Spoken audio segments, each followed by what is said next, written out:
Care প্রেমের বাজি।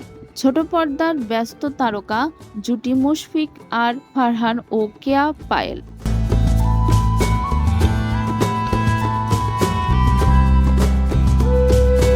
অনেক নাটক টেলিফিল্মে একসঙ্গে দেখা গেছে তাদের। ঈদ উপলক্ষে ফের জুটি বাঁধলেন এই তারকা যুগল। তৌফিকুল ইসলাম নির্মাণ করেছেন একক নাটক বাজি। নাটকটির চিত্রনাট্য রচনা করেছেন মেজবাহ উদ্দিন সুমন।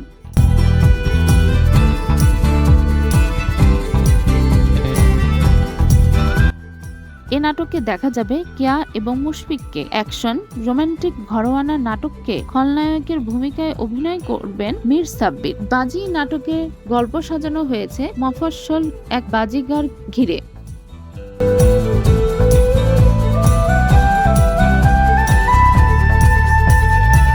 যার নাম জালাল, যে সব বাজিতে জেতে। যদিও একবার এক মুরগি ধরার বাজিতে গিয়ে ধরে ফেলে গ্রামের সুন্দরী শিক্ষার্থী আনিকার পা। বাজিকরের জীবন আসে নতুন গল্প। নির্মাতা জানান, পুরো নাটকের গল্পই আবির্ভূত হয়েছে বাজি ও বাজিকরের জীবন নিয়ে।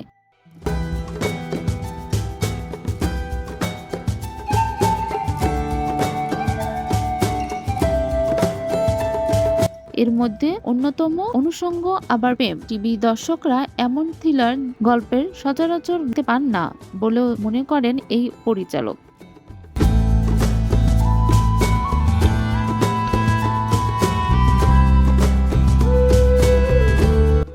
বাজি নাটকের প্রযোজক ও পরিবেশক এস.কে. শাহেদ আলী পাপ্পু জানান, ঈদ উৎসবে বাজি সহ প্রায় 20টি কন্টেন্ট দর্শকদের জন্য নির্মাণ করা হয়েছে। এর সব কয়টি ধারাবাহিকভাবে সিএমবির ইউটিউব চ্যানেলে মুক্তি পাবে।